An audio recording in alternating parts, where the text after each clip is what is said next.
होगा। ऐसे अच्छे कार्यक्रम में हम लोग का सहयोग करते रहते हैं। कहते हैं कि छत्रपति शिवाजी के पास पहले जो लड़ाई हुआ करती थी उसमें सिद्धांत हुआ करता था। इनका इतिहास जब पढ़ते हैं तो देखते हैं कि एक दिन जो है, जैसे नियम क्या था कि समय से सुबह जब दुदुम्भी बोला जाता था, वो बजता था, वो धुन होता था, वो प्रतीक होता था, चिन्ह होता था कि अब लड़ाई के लिए मैदान में आना है। और उस आवाज के बाद लोग अपने घोड़े, हाथी, भाला आदि लेकर के रण क्षेत्र में आया करते थे। और फिर लड़ाई बंद होने के लिए भी एक आवाज दी जाती थी संघ से या जो भी उस समय का व्यवस्था था, और लड़ाई बंद हो जाता था। एक दिन की कहानी है कि महाराज छत्रपति शिवाजी लड़ाई बंद होने के बाद अपने खेमे में आए और वहाँ देखते हैं कि कुछ 2-3-4 सुंदर स्त्रियां आई हुई है जिसको वो नहीं जानते थे। तुरंत उन्होंने अपने सेनापति को बुलाया, कहा कि ये महिलाएं कौन है, ये विदुषी कौन है।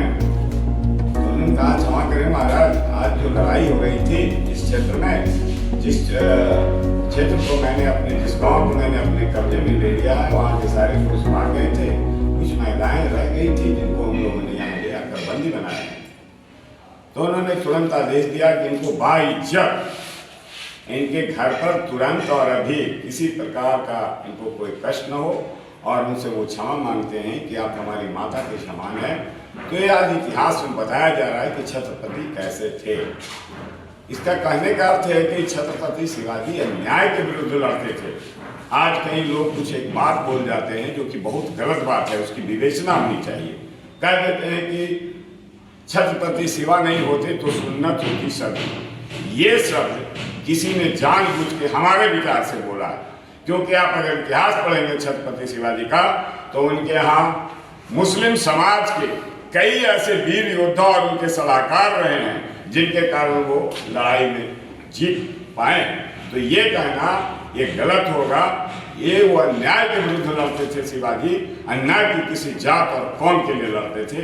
अगर ये इतिहास हम लोग अपने आने वाली पीढ़ियों को बताएंगे तो ये समाज कलंकित होगा। ये मानवता का जो इतिहास है अपने देश का वो कलंकित होगा।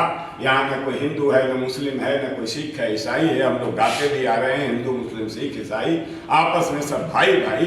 तो इस प्रकार से छोटी छोटी बातें जो बीच में किसी ने पेश कर दी है, इस पर चिंतन मनन की जरूरत है। और छत्रपति शिवाजी महाराज से हम लोग मनाते हैं इसलिए ऐसे वीर योद्धा पुनः प्राप्त हों। और एक छोटी सी मैं बात बता करके मैं अपनी कहानी को यहीं विराम दूंगा।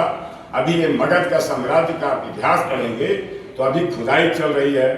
दिल्ली राजगीर के जो किला मैदान है जहाँ मेला लगा करता था, जिसको किसी ने एक बार लिख दिया कि इसको खोदना गलत है, खोद करके अगर वहाँ जो मेला लगता था तो खोद करके जो खंभा वगैरह गाड़ा जाता था, तो उनका कहना था कि अवशेष नीचे है, खराब हो जाएगा। और वास्तव में तब से वहाँ बिहार सरकार कोई कार्यक्रम नहीं करती है। और अभी भारत सरकार की ओर से पुनः खनन का कार्य चल रहा है। एक से एक ऐतिहासिक चीज कल मुझे देखने का मौका मिला। जो खुदवा रहे हैं उनसे मेरा संपर्क था, कई लोग हम लोग गए थे, तो उनका इतिहास उन्होंने कहा कि अभी छपेगा नहीं किसी भी पेपर में, लेकिन मैं बता रहा हूँ कि ये मगध का इतिहास सबसे पुराना इतिहास है। आप अनादिकाल में देखते हैं कि हमारे जो महापुरुष थे, राम की बात करते हैं तो आप कृष्ण की बात करते हैं, इस धरती पर आना, महावीर का बात करते हैं, इस धरती पर आना, बुद्ध की बात करते हैं, इस धरती पर आए क्यों आए, क्या था यहाँ। तो ये सिर्फ उनके कहने का मतलब था कि यह जो है मगध जो है बहुत पुराना साम्राज्य है। यहाँ तक कि यह प्रथम साम्राज्य है, इससे बड़ा फिर कोई साम्राज्य नहीं हुआ।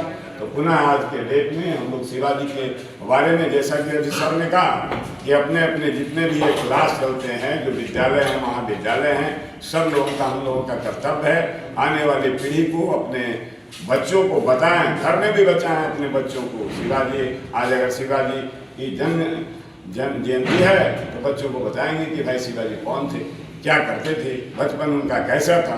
तो इतिहास बताता है कि माताओं को अपने बच्चों को प्रवीण बनाने में, उन्नत बनाने में बहुत बड़ा हाथ होता है। जब पढ़ेंगे इन लोग का इतिहास तो देखेंगे कि माताएं जो है इनके सामने रामायण पढ़ा करती थी, महाभारत पढ़ा करती थी, वेद पुराण पुरातन में पढ़ा करती थी। और जो बच्चे उस तरह के थे जिनकी माताएं वो यशस्वी ओजस्वी हुआ करते थे।